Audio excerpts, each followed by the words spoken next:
السلام عليكم ورحمة الله وبركاته. بسم الله الرحمن الرحيم. رب اشرح لي صدري ويسر لي أمري واحلل عقدة من لساني يفقه قولي. رب زدني علما اللهم فقهنا في الدين آمين يا رب العالمين. السلام عليكم إن شاء الله. I hope that all of you are doing well. So today we are going to be doing the topic of Tahajjud. So let's go ahead and start by looking at what is Tahajjud. So Tahajjud is a voluntary prayer that is done at the time of night after Isha. So after the Isha prayer, any prayer that is done after that is known as Tahajjud. And any voluntary prayer done between this time and Fajr can be considered Tahajjud. It is also known as Qiyam al-Layl or the standing of the night. So scholars have made a little bit of a distinction. So they say that Qiyam al-Layl is anything that you pray during this time. Tahajjud specifically means a prayer that is done after waking up from sleep. So some of the scholars say that tahajjud specifically refers to a prayer that you do after you wake up from sleep, meaning that you pray Isha, you go to sleep, and then after you go to sleep and you wake up and then you pray, that is known as tahajjud. And they say that if you are doing any prayer after Isha without going to sleep, such as the prayer of Tarawih, like we do during Ramadan, they say that this is known as Qiyam al-Layl because you have not gone to sleep. So it's a very small distinction, but some scholars have used both of these terms interchangeably. They say tahajjud and qiyam al-layl are both the same. So it's not that big of a distinction, but some scholars do say that qiyam al-layl specifically refers to just any type of prayer, and tahajjud is prayer usually done after you wake up from sleep. Regardless, any prayer that you do during this time is going to be from the time of Isha until the time of Fajr. So this means after you have prayed Isha, after the time of Isha has come in, until the time of Fajr, when the sun rises, this is the time for tahajjud or the night prayer. So we learned that there are a few ayats that are talking about the importance of the night prayer. We learn in Surah Al-Isra, ayah number 78 and ayah number 79, أقم الصلاة لذلوك الشمس إلى غسق الليل وقرآن الفجر إن قرآن الفجر كان مشهودا. Establish prayer at the decline of the sun until the darkness of the night, and also the Quran of dawn, the Quran of Fajr. Indeed, the recitation of Fajr is ever witnessed. وَمِنَ اللَّيْلِ فَتَهَجَّدْ بِهِ نَافِلَةً لَكَ عَسَىٰ أَن يَبْعَثَكَ رَبُّكَ مَقَامًا مَحْمُودًا. And rise at the last part of the night, offering additional prayers, nafila prayers, so your Lord may raise you to a station of praise. So from this verse, we see the importance of tahajjud. Especially, we see the importance of the Quran recitation at the time of Fajr and at the time of tahajjud. So we see here that the Quran is advising us to pray throughout our day. And it's mentioned here at the decline of the sun, meaning at the time of Maghrib, until the darkness of the night, meaning until the time of Isha. So, of course, we are praying our fard obligatory prayers, Maghrib and Isha. We are praying both of those. And after these, it's mentioned that there should be the Quran that is recited at the time of Fajr. So now all of the five obligatory prayers are being encouraged here, especially the prayers of the night, Maghrib, Isha, and Fajr. And then it's mentioned that Inna Quran al-Fajri kana mashhuda, that indeed the Quran at the time of Fajr is one that is witnessed by Allah and by the angels. So there is a lot of blessings in the Quran that is done during this time. A lot of people who have done hifz advise that if you are trying to memorize the Quran, Fajr time is the best time to memorize because your mind is so fresh at that time, and the recitation has a lot of blessings, a lot of barakah at this time. And then after these obligatory prayers, it's mentioned وَمِنَ اللَّيْلِ فَتَهَجَّدْ بِهِ. And in the night, after you have prayed your Isha prayers, then do tahajjud. فَتَهَجَّدْ بِهِ نَافِلَةً لَكَ. And here it's mentioned that this is a nafil prayer, meaning that it is not fard. You are not sinned if you do not pray tahajjud, but there is so much benefit in this prayer. So pray. This is a command given here, فَتَحَجَّدْ بِهِ. Then pray tahajjud during this time after you have finished with the Isha and before the time of Fajr. عَسَىٰ أَن يَبْعَثَكَ رَبُّكَ مَقَامًا مَحْمُودًا, that it may be that your Lord may raise you to a مَقَامًا مَحْمُودًا, a station of praise, a high station of praise, a station that is praiseworthy by the angels, by other people, that you are close to Allah. Maqama Mahmuda, and this is the benefit of praying tahajjud at this time, that Allah will raise you to a very high rank, a very admirable rank. So this is what we see here in these verses, the importance of the night prayers, including the fard prayers. So we have Maghrib, Isha, and Fajr, and then also the nafila prayers, the extra voluntary prayers, the additional prayers, which is the prayer of tahajjud. And then we also see here the importance of the Quran recited during this time. This is why the scholars also advise that when you are praying your Fajr prayers or you are praying Tahajjud prayers, then it should be a prayer that is very long and has a lengthy Quran recitation, because during this time the Quran is observed, it is mashhuda by the angels and by Allah. In Surah Al-Furqan, ayah number 64, these are the verses talking about Ibadur Rahman. This is a category of people that are close to Allah, and they are known as the slaves, or the ones who are very obedient to Allah Ar-Rahman. So one of the qualities of these people is وَالَّذِينَ يَبِيتُونَ لِرَبِّهِمْ سُجَّدًا وَقِيَامًا. So one of the qualities of these people is that they are those who spend a good portion of the night prostrating themselves, doing sujood, وَقِيَامًا, and standing in qiyam before their Lord. So this is one of the signs of Ibadur Rahman. One of the people who are closest to Allah, who are the most obedient to Allah, is that they stand in the nighttime and then they do long sujood and long qiyam. They stand for a long time during the night prayers. And then we learn from the hadith that Abdullah ibn Salam reported, when the Prophet ﷺ came to Medina, the people gathered around him, and I was one of them. So this is after the hijrah of the Prophet ﷺ to Medina. I looked at the face of the Prophet ﷺ and understood that it was not the face of a liar. The first words I heard him say were, O people, extend the salutations, say the salam, feed the people, keep the ties of kinship, and pray during the night while the others sleep, and you will enter paradise in peace. And this is narrated by At-Tirmidhi. So we see here the importance of these things that the Prophet ﷺ has mentioned, to extend the salam, say the salam to people, give the greeting of salam, feeding the people, and then keeping the ties of kinships with your relatives, with other people as well, and then praying during the night while the others are sleeping. And the benefit of this is that you will enter paradise in peace. So this is one of the first advice that the Prophet ﷺ said when he came into Medina after the hijrah, with these new group of people who were so eager to hear from the Prophet ﷺ. Of course, the first thing he was going to say would have a lot of impact. It would be something that would be very important. It is the first words the Prophet ﷺ is advising to these people. And the first thing he says is, amongst these other things, that you should pray during the night, and then you will enter Jannah in peace. In Surah Sajda, ayah number 16, تتجافى جنوبهم عن المضاجع يدعون ربهم خوفا وطمعا ومما رزقناهم ينفقون. That they arise from their beds and they supplicate their Lord in fear and aspiration, with fear and with hope. And from what we have provided them, they spend. So this is another one of the qualities of those who are the true believers. And it is mentioned that تتجافى جنوبهم عن المضاجع, that they get up from their beds to go and pray. So here we learn a little bit more about the specification of tahajjud, that they get up from their beds. They have gone to sleep after Isha, and this was the sunnah of the Prophet ﷺ, that he would go to sleep as soon as he prayed Isha. So right before he would go to sleep, he would pray his Isha then, and then he would go to bed, and then he would wake up and pray the tahajjud prayers. So this is another one of these qualities, that they get up from their beds.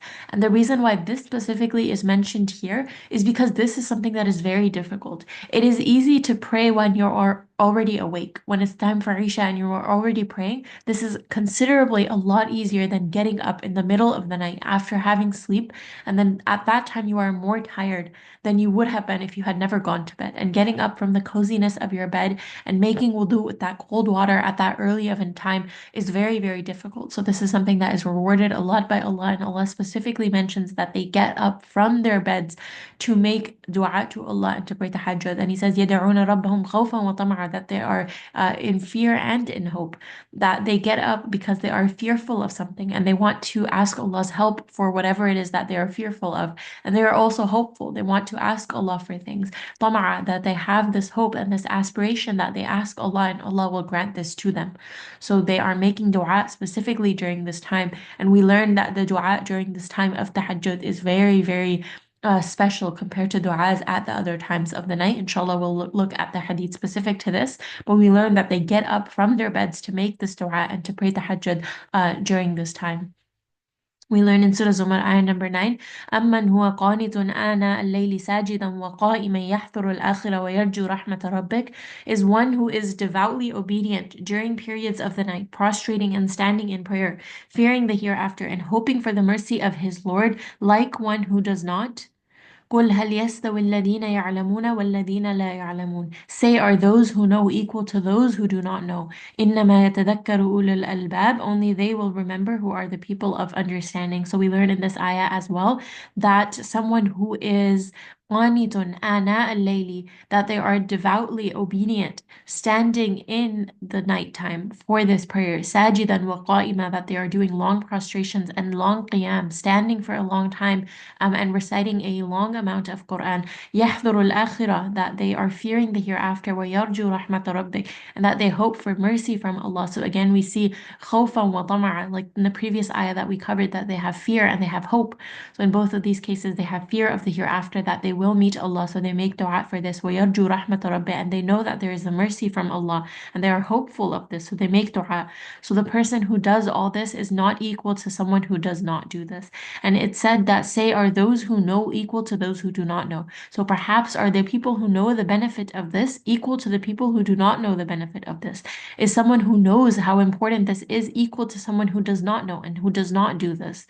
And then it's mentioned that only those who take heed are those who have understanding, the people of understanding. So if we are, or we want to be the people of understanding, then when we hear reminders like this, it is so important that we basically take these reminders and we implement these and we take action from these reminders. So we see here again that this is a very blessed time to be making dua in hope and in fear, whatever duas there are that you have to make, and then also sajidan wa qa'iman, that you have long prostrations and long qiyam, standing in qiyam.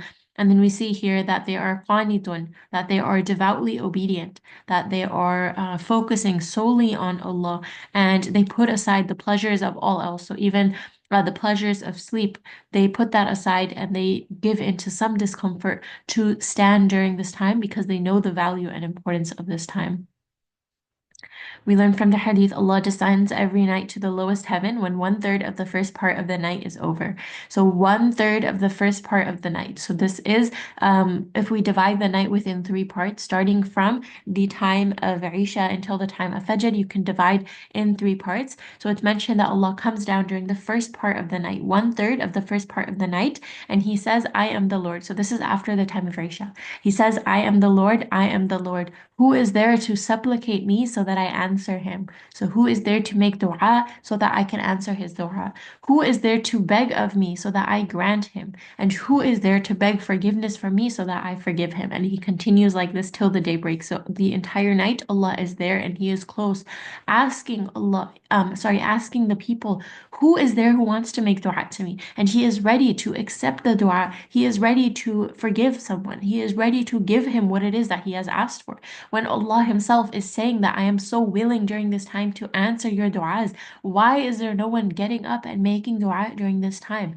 Why is a sinful person not waking up during this time and asking me for forgiveness when I am guaranteeing you that I will forgive you? When you want something so badly, why are you not getting up during the night so that I can give it to you? So here Allah is telling us that He is there during that part of the night, and He is very, very open to forgiveness, to accepting du'as, and to granting things that we are asking for. So if you want something, get up during Tahajjud and ask Allah for it, and Allah will grant it to you during this time. We learn from the hadith, hold tight to the night prayer, for if it was the way of the righteous before you.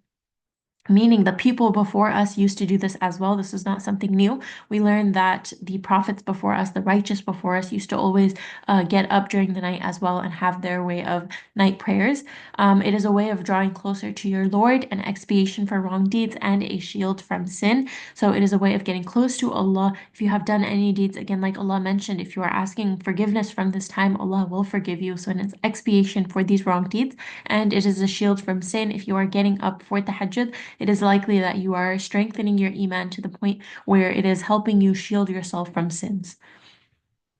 We learn in another hadith that Allah's Prophet used to offer 11 rak'at, and that was his prayer. So the Prophet usually never exceeded from 11 rak'at. That would be the maximum that he would pray.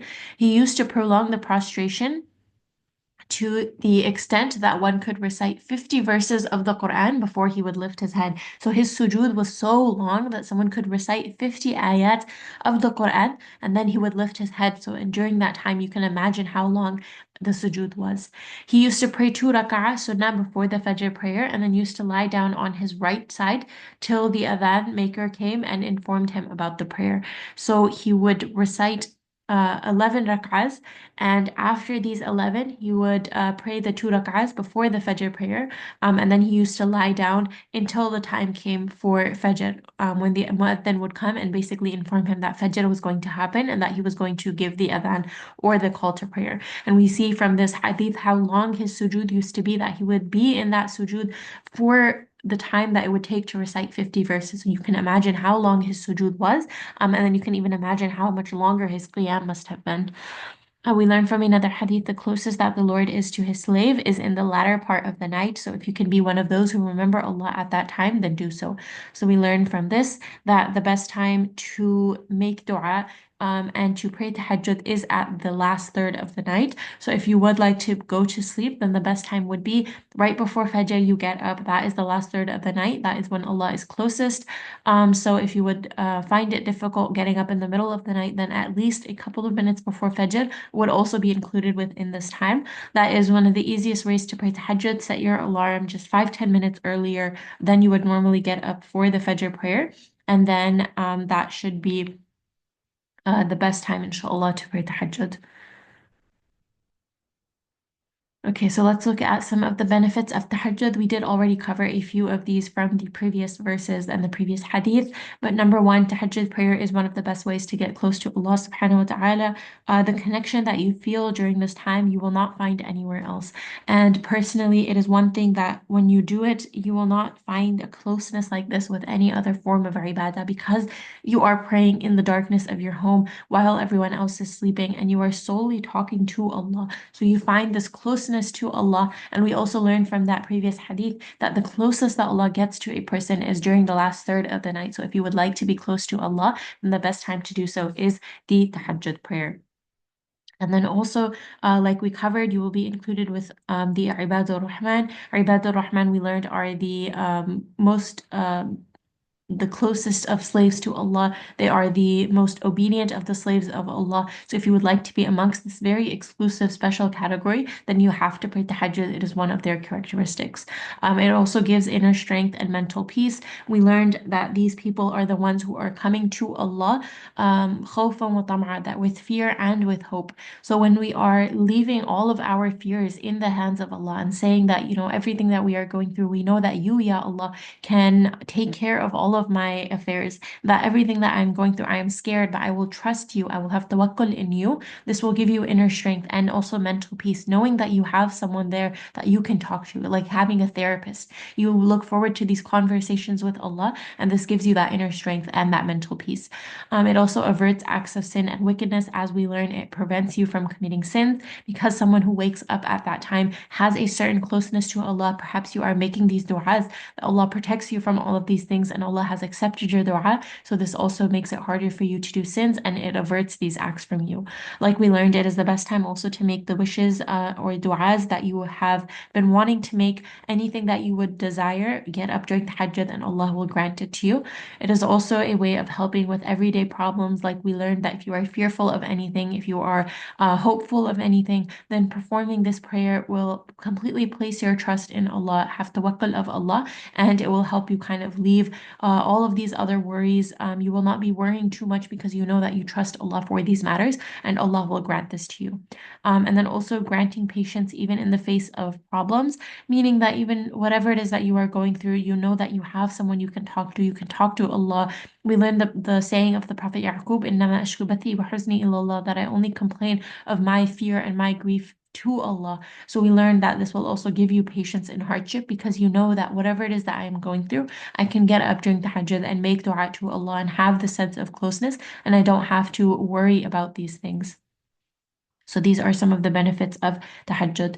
And then we learn from the hadith that during the night there is a time when the Muslim does not ask for the good of this world and the hereafter, but it will be given to him. And that happens every night. So during the night, there is this time that no matter what it is that you ask for, Allah will grant it to you. And this happens every single night, which is during the time of tahajjud. And then we have the very famous saying of Imam Shafi. He said that the dua made at tahajjud is like an arrow which does not miss its target, meaning that it goes straight to Allah and Allah accepts your du'as. So during this time, we learn that there is so much benefit to getting up, but there are so few people who avail of this. So inshallah, during Ramadan, we find that we are already getting up for suhoor. We are already waking up before Fajr, and this is teaching us and training us that it is possible. Now, normally during the day, we find that it is very difficult to wake up during this time, and during Ramadan, we are able to do it. We see that there is the long tarawih, the long qiyam that we are praying, 20 rak'ahs even in some masjids, or 8 long rak'ahs,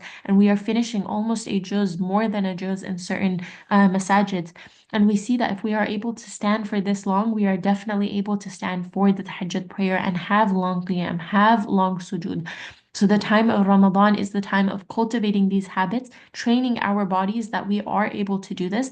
And then afterwards, inshallah, we don't want to leave these habits. If you are in the habit of getting up for suhoor, getting up early for fajr, continue this habit. Even if you are not eating at suhoor time, then at least praying 2 rak'ahs, inshallah, will give you some of these benefits of tahajjud. And then also we learned that if there is anything that it is that you are asking, that you are wanting from Allah, if you want it enough, you should be getting up in tahajjud for it. So whatever it is that you are worried about, whether it is work, whether it is finding a job, finding a house, finding a spouse, if you are making dua for your children, whatever it is that you are going through, get up during tahajjud and then make dua to Allah for it. And inshallah, Allah will grant it to you. So we ask Allah to make us one of Ibadur Rahman and make it easy for us to do these acts that will bring us closer to Him. Inshallah, we will stop here for today. جزاك الله خيرا كثيرا سبحانك اللهم وبحمدك نشهد أن لا إله إلا أنت نستغفرك ونتوب إليك السلام عليكم ورحمة الله وبركاته